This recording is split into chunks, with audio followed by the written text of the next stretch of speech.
today's video, we get some inspiration from my friend Don. Figure out what exactly we're getting into with the whole STI swap into these old chassis from the 90s. Does the subframe really just bolt up? I really wanted to see for myself. I can't wrap my head around it. It doesn't seem like it could be that simple.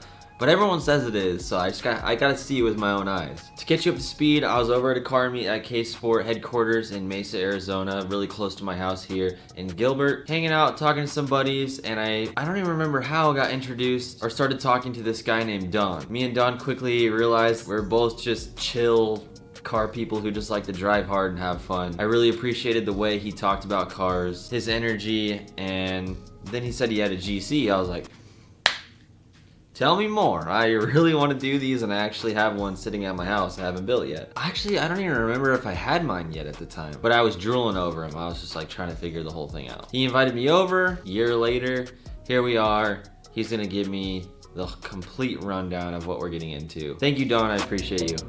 Still working on the elevated home. Full race car mode.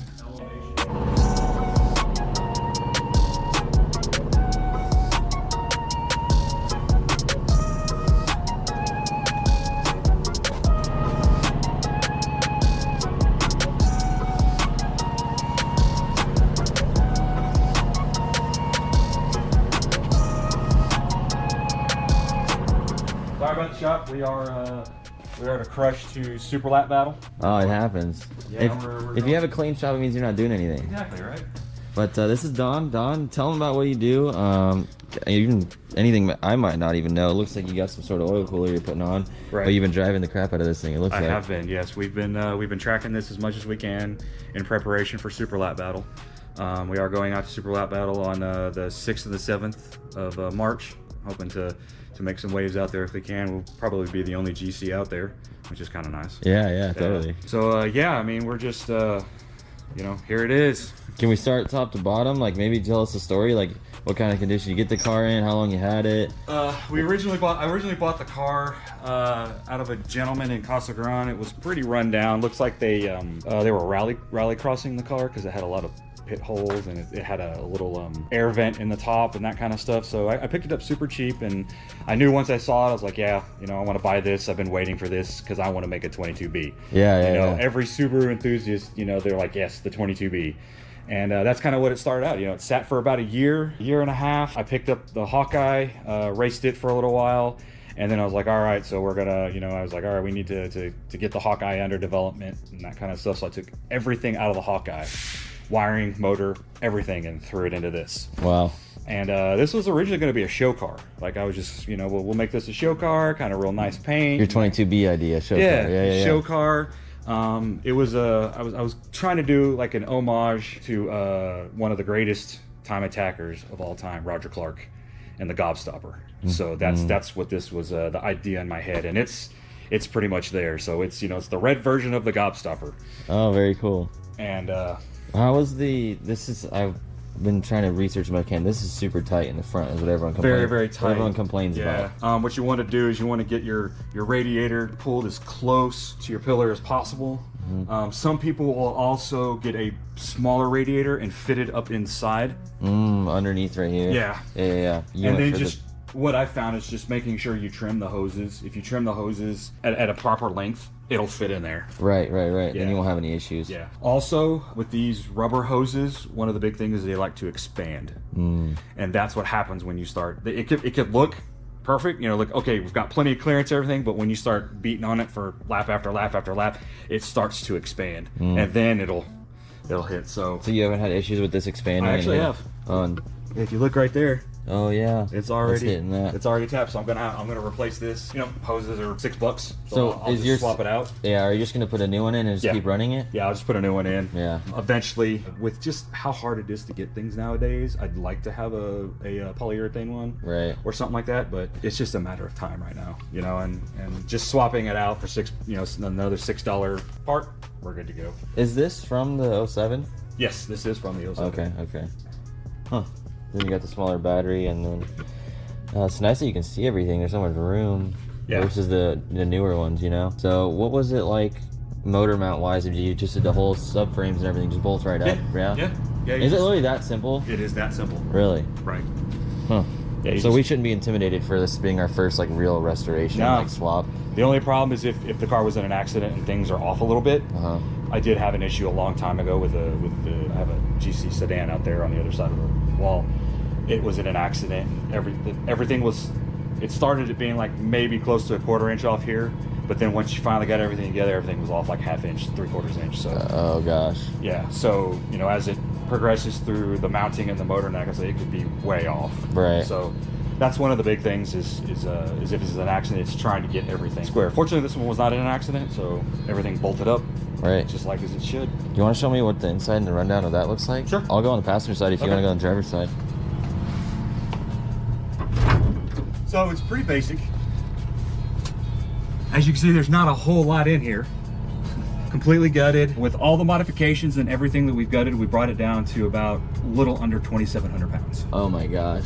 How much power does it make? It makes 415 on 415 wheel. Oh my, I think it rips then. It's a good time. It took a little bit. It took me a few laps to finally get used to the massive, the upgraded power and the lightness. Right. Because it didn't drive the same as like the Hawkeye or a heavier car does. But right. A couple of laps I was good. Yeah. Is this sequential? No, it is not. This is it looks like a sequential shifter. Yeah, I get that all the time. People ask if it's a sequential. What this is closest to having a sequential as you can get with having an H pattern. Okay. This is made by a company called CAE. They make them for BMWs and a few Subarus. But what this does is this replaces your linkage. Like all the stuff that's in the trans tunnel, the shifter and all that. All you have is just this one bar that goes to the transmission. Everything is right here. It's as direct as you can get. Yes. Oh, very cool. One of the beautiful things about this is you have limit screws, so you can set crisp, clean shifts. So it just falls right into position. You're not going too far or too short. Yeah. It won't let you. Yeah, you just adjust it to where you want it, and it's right there. And the other thing is whenever you're shifting, it returns back to center. What do you mean? So it's spring loaded. So when you go from second to third, and you let go, it goes to the center. Oh, really? So when you're going to fourth, all you gotta do is pull back. Oh, wow. And then you let go, and you're going back to third, all you gotta do is push forward. You have to get used to that? You do. Oh. Yeah, you gotta get used to the whole, you don't wanna, like you normally do. Right. You just wanna tap it. So it's effortless. Interesting. That's super cool. And then along with the whole shifting assembly, I'm being kind of lazy because I want to concentrate more on braking and line and that kind of stuff. There's a company here in town called AutoBlip, and I bought one of their units right here. What does that do? And what it does is it uses your brake switch and your clutch switch together. So let's say I'm coming to a corner and I'm braking. Now I'm in, say, 4th gear, and this corner requires me to be in 2nd gear. Normally you would shift, you would heel toe, rev match to there. What this does is it uses the brake switch and the clutch switch and automatically blips it for you. Oh, it's like a new car type of situation. Yeah. Really? I didn't know you could even upgrade to that. That's crazy. So it takes a lot of the strain off of, foot pedal movement and that kind of stuff, so I don't have to worry about making sure I have to heel toe, make sure I have to rev match. Right. Even though our race team is called Rev Match. No, that's ironic. But no, that's cool. You can focus on driving more and getting better. Right. What millimeter is this kit width? Do you know? I think it's a 40 millimeter. 40? Yeah. It's not as wide as it's not as dramatic as your typical wide body. So when I was looking at the 30, I'm like, is that going to be enough to kind of get a street car look, but still I want to put it on rally style coilovers and be able to not completely launch it, but pick the wheels up off the ground and not feel bad, So this is the culmination of 2 kits. We originally put on the Modelo kit, which is the rear section. We took the car out for a shakedown, and we kind of we did a little bit of rubbing against the tire wall, and it destroyed the passenger side fender and the front bumper and the hood. So what this is now is we call it our race setup. So this is our, when we take it to the track, this is the front end that we put on it. So we've got, these are VS Aero fenders.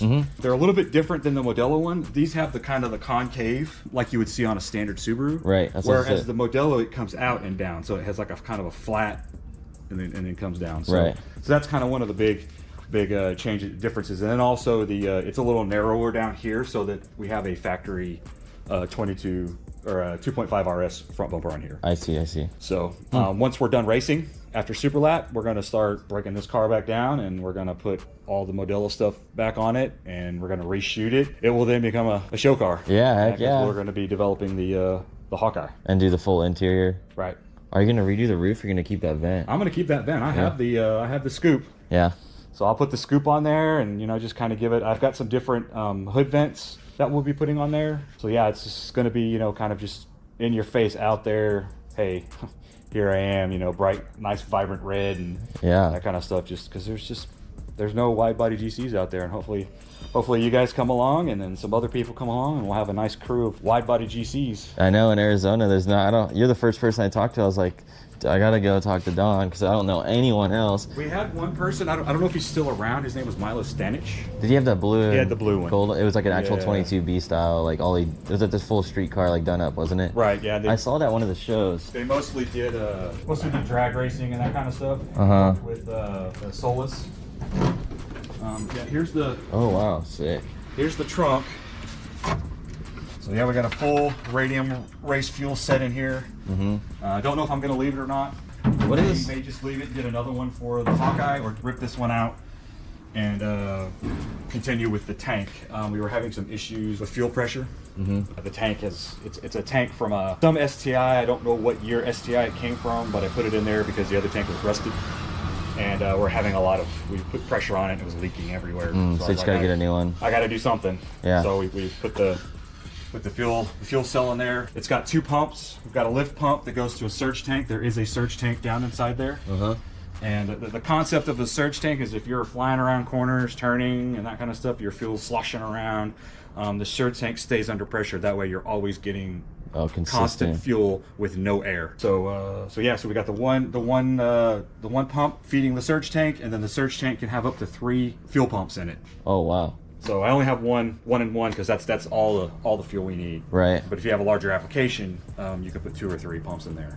Did you have the key for this when you bought the car? Yeah. Okay. Are you able to raise the car to look underneath it? Yeah, we can take a look underneath if you want. If that's not too much of a hassle. No.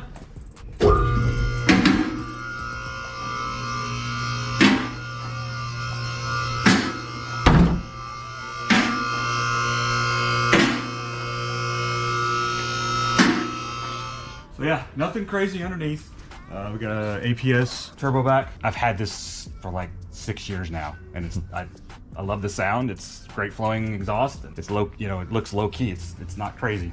Can you walk me through? That's what I wanted to. When we raised it up, I wanted to ask. Can you walk me through, like, you buy an 05, 06, 07, whatever, like you did, and mount it up? Can you kind of walk me through, like, it's just this bolt, and this bolt with like the subframes and all that? Yeah. Like for dummies, can you walk me through? Yeah, sure.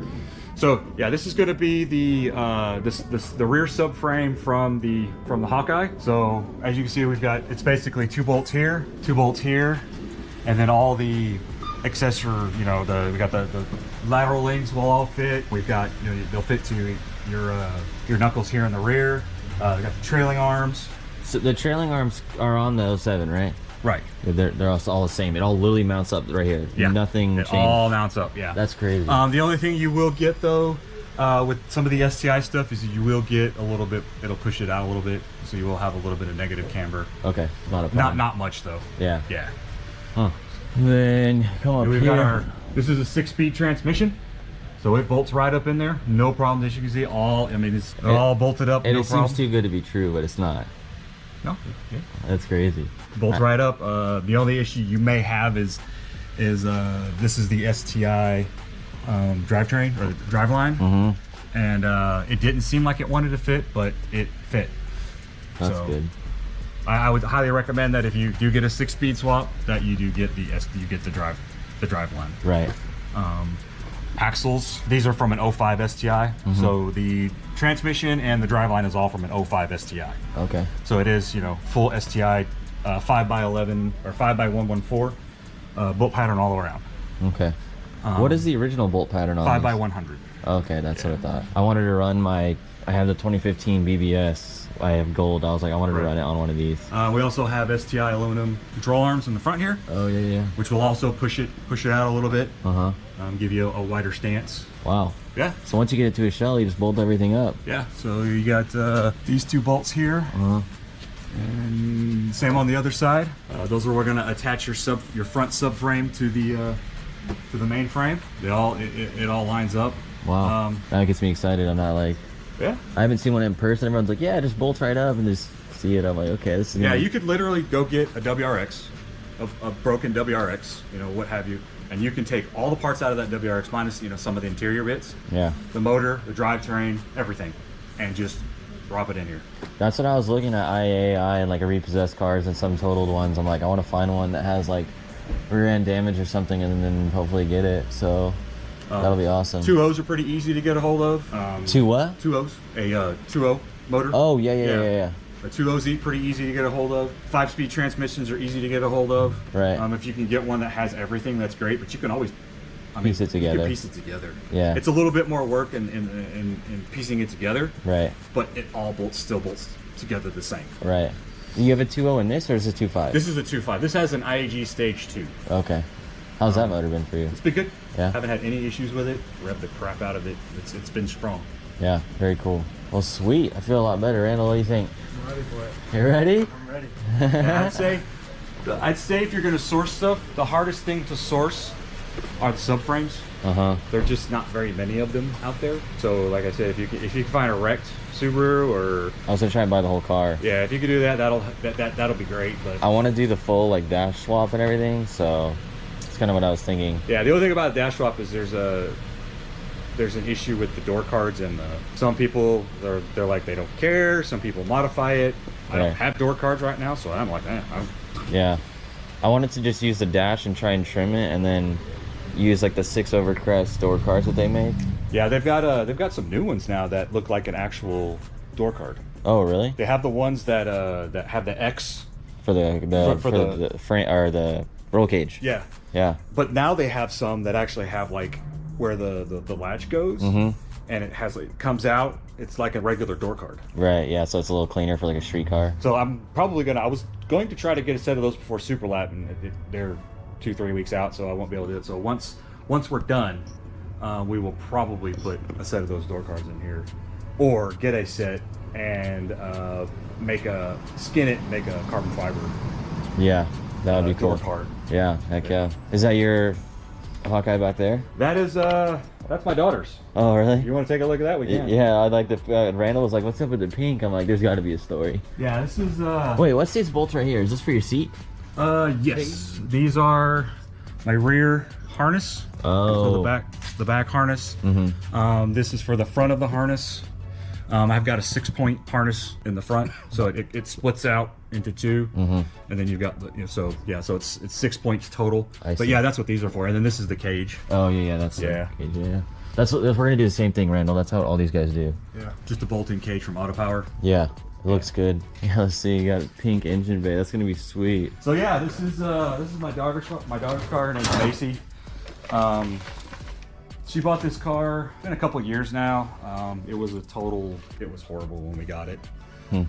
She drove it for a while, and she decided she wants to make it a show car. So we got one of our buddies, his name's Jaime Ochoa. He's with with the Element team. He came out, he also painted the... Oh, it's got like flake in it. Yeah.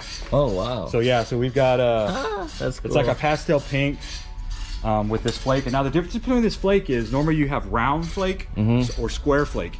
This is elongated rectangular flake. I was gonna say it looks like way different than what I've seen. It looks like an actual girl's like. Right. We haven't seen this anywhere. You know, so we're like, yeah, she was like, yeah, let's do this. So so we've got the engine bay done. So we're just waiting for her we need to start putting it together. We've got everything we need. That's super fun. And then if you come in here, the pink continues. Uh-oh. So the entire interior of the car, all the way to the trunk space, is painted pink. No flake, just the same pink. Yeah. Even under here is gonna look good with the hood. So we got the hood. Yeah. We have our motor right there. As you can see, we've got a custom powder coated. Oh wow. Intake manifold right here. Yeah.